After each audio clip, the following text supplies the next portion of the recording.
नमस्कार साथियों, मैं महेंद्र सोनी स्वागत करता हूं आपका इस सेशन में। डेली करंट अफेयर्स 2023 में आज हम डिस्कस करेंगे आपके सामने 3 फरवरी 2023 का करंट अफेयर। आइए स्टार्ट करते हैं इस सेशन को। और आज का मोटिवेशनल कोट्स आपके सामने है। क्या राह संघर्ष की जो चलता है वो ही संसार को बदलता है। दोस्तों, हर किसी के जीवन में संघर्ष आते हैं और उन संघर्ष का ही हमें क्या करना पड़ता है, सामना करना पड़ता है। और सामना करके ही हम क्या होते हैं, अपने आप को सफल बनाते हैं। इन्हीं मोटिवेशनल कोट्स के साथ स्टार्ट करते हैं आज के सेशन को। पहला क्वेश्चन आपके सामने है दोस्तों। तो पहला क्वेश्चन है, हाइपा बंदरगाह किस देश में स्थित है। ऑप्शंस आपके सामने हैं। पहला ऑप्शन दिया गया है भारत, सिंगापुर, इजराइल और कोई नहीं। तो दोस्तों, इसका राइट आंसर हो जाएगा कि हाइपा बंदरगाह जो है ये इजराइल देश के अंदर है। कहाँ है? इजराइल देश के अंदर है। ये बात आपको याद रखनी है। आइए अब जानते हैं कुछ इंपॉर्टेंट फैक्ट्स इजराइल से संबंधित। तो आपके सामने पहली बात कि इस बंदरगाह को किसके द्वारा इसको अधिग्रहित किया गया है। तो ध्यान रखना, अडानी ग्रुप जो है उसके द्वारा इस बंदरगाह को अधिग्रहित किया गया है। दूसरी बात तो ये ध्यान रखना इस चीज को। हम लोग अगला पॉइंट देखते हैं। इजराइल की जो राजधानी है ये क्या है? ये है जेरूसलम। इजराइल की राजधानी क्या है? जेरूसलम है। इजराइल के जो प्रधानमंत्री है इनका नाम है बेंजामिन नेतन्याहू। क्या नाम है? Benjamin Netanyahu.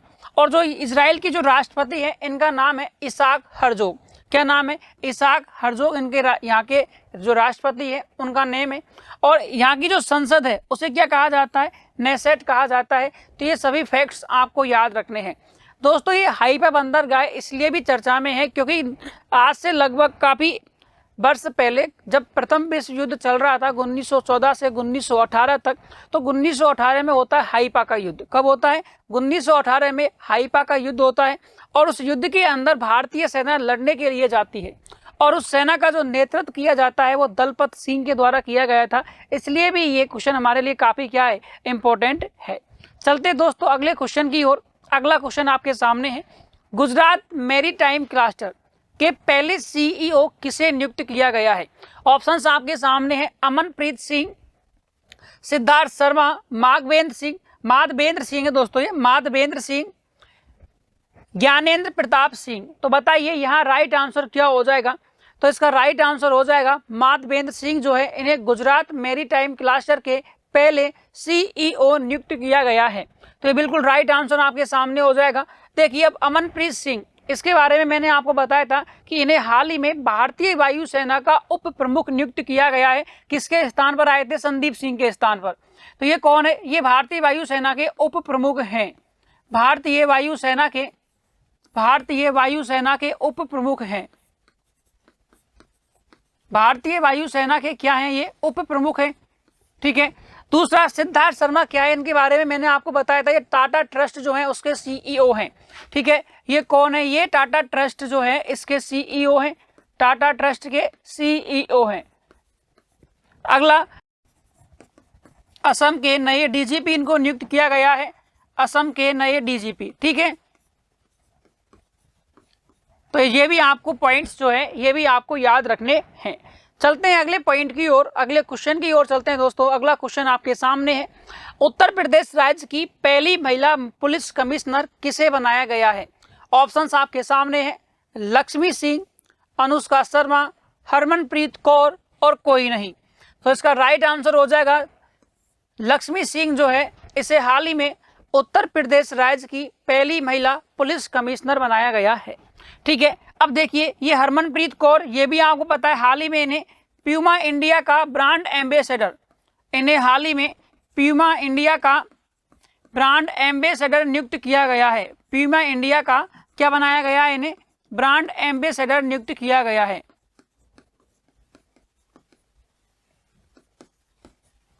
इन्हें ब्रांड एम्बेसडर बनाया गया किसका? प्यूमा इंडिया का। चलते हैं दोस्तों अगले क्वेश्चन की ओर। क्वेश्चन नंबर 4 आपके सामने है, 108वीं भारतीय विज्ञान कांग्रेस का आयोजन कहाँ किया।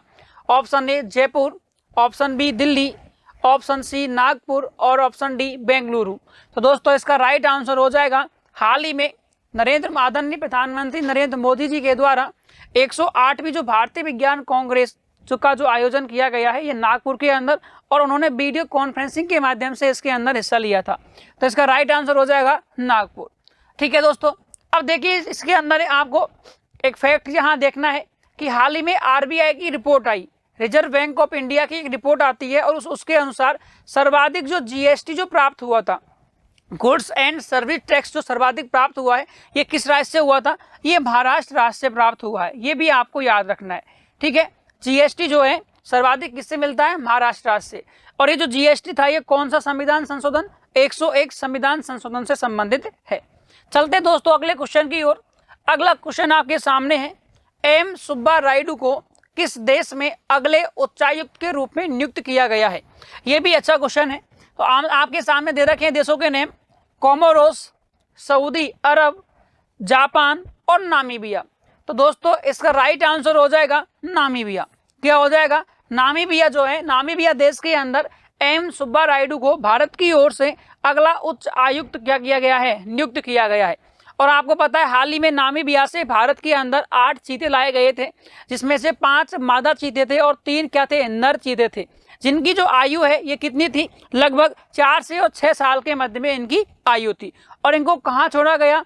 इनको छोड़ा गया दोस्तों कुन नेशनल पार्क जो है इसके अंदर इनको छोड़ा गया। तो दोस्तों चलते हैं क्वेश्चन नंबर 6 की ओर। क्वेश्चन नंबर 6 आपके सामने है, इक्वेटोरियल गिनी देश की पहली महिला प्रधानमंत्री किसे नियुक्त किया गया है?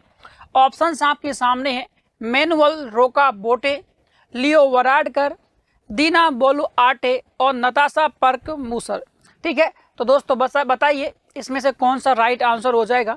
तो यहाँ ऑप्शन ए जो है मैनुअल रोका बोटे, ये क्या हो जाएगा? आपका राइट आंसर हो जाएगा, जिन्हें हाल ही में इक्वेटोरियल जो गिनी देश है इसकी पहली महिला प्रधानमंत्री नियुक्त किया गया है।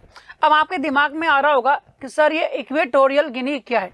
देखो इक्वेटोरियल मतलब, क्योंकि अफ्रीका महाद्वीप के अंदर ये जो देश है ये बिल्कुल भूमध्य रेखा के क्या है? बिल्कुल पास में है। तो ध्यान रखना ये जो देश है इक्वेटोरियल गिनी, गिनी देश है जो कि भूमध्य रेखा के क्या है? बिल्कुल पास है, इसलिए इसका नाम है इक्वेटोरियल गिनी देश। अब यहाँ कुछ ऑप्शंस भी आपके सामने लिखे हुए हैं। देखो इसके बारे में मैं आपको बता चुका हूँ, ये जो लियो वराडकर जो हैं इन्हें आयरलैंड का दूसरी बार प्रधानमंत्री नियुक्त किया गया है। ठीक है, तो ये आयरलैंड के दूसरी बार क्या बने हैं? प्रधानमंत्री बने हैं। लियो वराडकर जो हैं, जो भारतीय मूल से, इनका भारतीय मूल से हैं ये, तो लियो वराडकर आयरलैंड के दूसरी बार क्या बने हैं? प्रधानमंत्री बने हैं। आयरलैंड के दूसरी बार क्या बने हैं? दूसरी बार प्रधानमंत्री इनको नियुक्त किया गया है। अगला जैसे नाम आ रहा है यहाँ दोस्तों दीना बोलुआर्टे और एक नाम आ रहा है नताशा पर्क मूसर। तो ये जो दीना बोलुआर्टे जो है ये पेरू देश की पहली महिला राष्ट्रपति है। ध्यान रखना ये जो दीना बोलुआर्टे हैं ये पेरू देश की क्या है? महिला राष्ट्रपति है, पहली महिला राष्ट्रपति। ध्यान रखना इस चीज को भी, पहली महिला क्या है? राष्ट्रपति। ये बात आपको याद रखनी है। तो लियो वराडकर आयरलैंड के क्या है? दूसरी बार प्रधानमंत्री नियुक्त किया गया है, जबकि दीना बोलुआर्टे क्या है? ये पेरू देश की पहली महिला क्या है? राष्ट्रपति हैं। फैक्ट्स देख लेते हैं। देखिए राष्ट्रपति, अब यहाँ यदि हम इक्वेटोरियल जो गिनी जो देश है यदि इनके राष्ट्रपति के बारे में जानते हैं तो इनका नाम है दोस्तों टियोडोरो, क्या नाम है? टियोडोरो ओबिएंग क्यूमा या न्यूक्यूमा माबासोगो। ध्यान रखना इस नेम का, आपको शॉर्ट में याद रखना है, माबासोगो इनको बोलते हैं। लास्ट का नेम भी आप याद रख लेना, पूरा नाम आपके सामने है माबासोगो। अभी चर्चा में इसलिए भी है क्योंकि काफी टाइम से, लगभग 40 साल से भी ज्यादा क्या है वहाँ राष्ट्रपति रह चुके हैं। 43 साल के लगभग इनका कार्यकाल हो चुका है जहां इनको राष्ट्रपति रहते हुए, कहाँ? इक्वेटोरियल गिनी देश के अंदर। अब देखिए अफ्रीका महाद्वीप से संबंधित कुछ फैक्ट्स देख लेते हैं। अफ्रीका महाद्वीप से 3 रेखाएं गुजरती है, कौन कौन सी? कर्क रेखा, मकर रेखा और भूमध्य रेखा।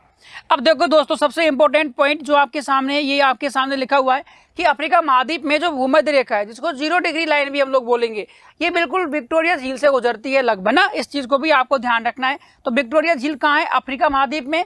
और इससे कौन सी लाइन गुजरती है? भूमध्य रेखा, 0 डिग्री रेखा इससे गुजरती है। तो ये पॉइंट भी आपको यहाँ याद रखने हैं। ठीक है, चलते हैं अगले क्वेश्चन की ओर। अगला क्वेश्चन आपके सामने है, विश्व आर्द्र भूमि दिवस 2023 की थीम क्या है? Save the nature, it's time for wetland restoration. अगला है सेव द अर्थ, कोई नहीं। तो यहाँ राइट आंसर हो जाएगा it's time for wetland restoration. ये इसकी बार की क्या रखी गई है, विश्व आर्द्र भूमि दिवस की थीम रखी गई है, जिसे 2 फरवरी को सेलिब्रेट किया जाता है। अब जानते हैं इससे संबंधित कुछ फैक्ट्स। देखिए, पहली बात 1927 में यह दिवस पहली बार क्या किया गया था, मनाया गया था। अब ये आर्द्र भूमि पर इस वेटलैंड जो है इसके ऊपर सम्मेलन होता है दोस्तों, कहाँ, 1971 2 फरवरी 1971 ईस्वी को रामसर शहर के अंदर क्या होता है, इसके ऊपर सम्मेलन होता है। इस बात को आपको याद रखना है, ठीक है। रामसर शहर कहाँ है, ये ईरान के अंदर है। अगला, ये आर्द्र भूमि होती क्या है, जो दलदली जो भूमि होती है दोस्तों, दलदली भूमि वाले क्षेत्र को क्या कहा जाता है, आर्द्र भूमि कहा जाता है। यदि हम लोग बात करें वर्तमान में पूरे विश्व की यदि बात करते हैं तो total number of Ramsar site जो हैं, रामसर जो स्थल है लगभग 2465 रामसर स्थल है पूरे विश्व की यदि बात करते हैं तो। और भारत के अंदर जो पहली रामसर जो साइट थी इसका नेम क्या था दोस्तों, ध्यान रखना, ये उड़ीसा के अंदर थी और इसका नेम था चिल्का झील। क्या नाम था इसका, चिल्का झील। तो ये फैक्ट्स आपको याद रखने हैं।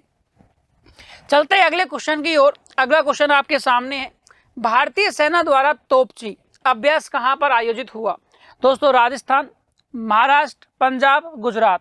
तो इसका राइट आंसर हो जाएगा महाराष्ट्र के अंदर भारतीय सेना द्वारा तोपची जो अभ्यास है इसको आयोजित किया जाता है। महाराष्ट्र के कहाँ, महाराष्ट्र के देवलाली में। ये भी आपको याद रखना है, महाराष्ट्र के देवलाली में इसका आयोजन हुआ है, ठीक है।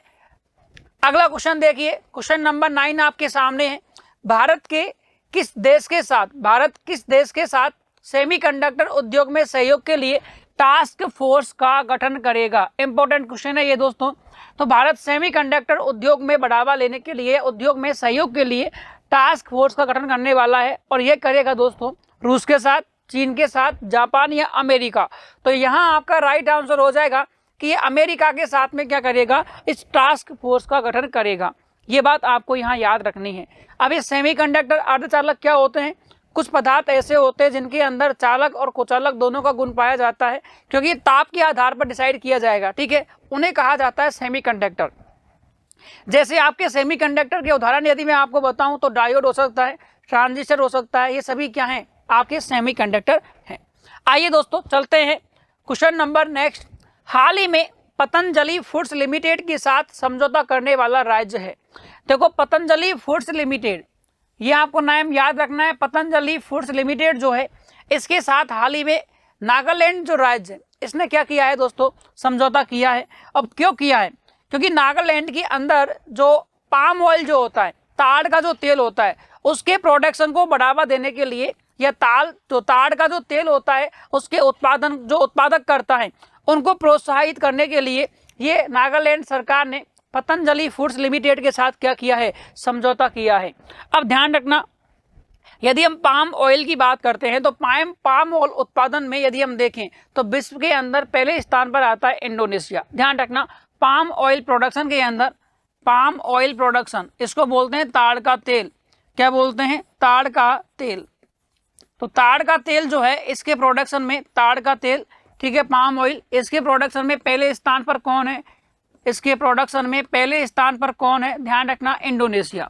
ये भी आपको याद रखना है कि विश्व के अंदर पाम ऑयल प्रोडक्शन में फर्स्ट प्लेस पर कौन आती है, इंडोनेशिया जो देश है ये आता है। ये भी आपको याद रखना है।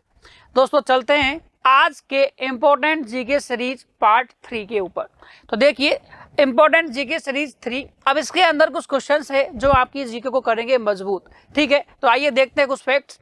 पहला क्वेश्चन आपके क्या बन सकता है, देखो, जुड़वा बहनें, ठीक है, किसे कहा जाता है, जो वर्ल्ड बैंक और जो आपका विश्व जो आपका इंटरनेशनल अंतरराष्ट्रीय जो मुद्रा जो कोष होता है, इंटरनेशनल मॉनिटरी जो फंड होता है, इन दोनों को क्या कहा जाता है, विश्व बैंक और IMF दोनों को जुड़वा बहन के नाम से जाना जाता है।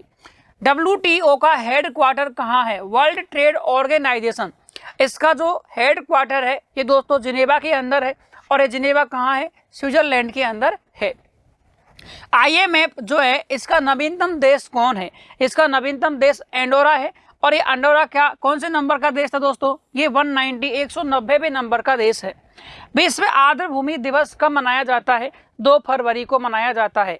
तो ये क्वेश्चंस आज के सेशन के हमारे यहाँ समाप्त होते हैं दोस्तों। मिलते हैं आपके सामने नेक्स्ट सेशन में, तब तक के लिए थैंक यू।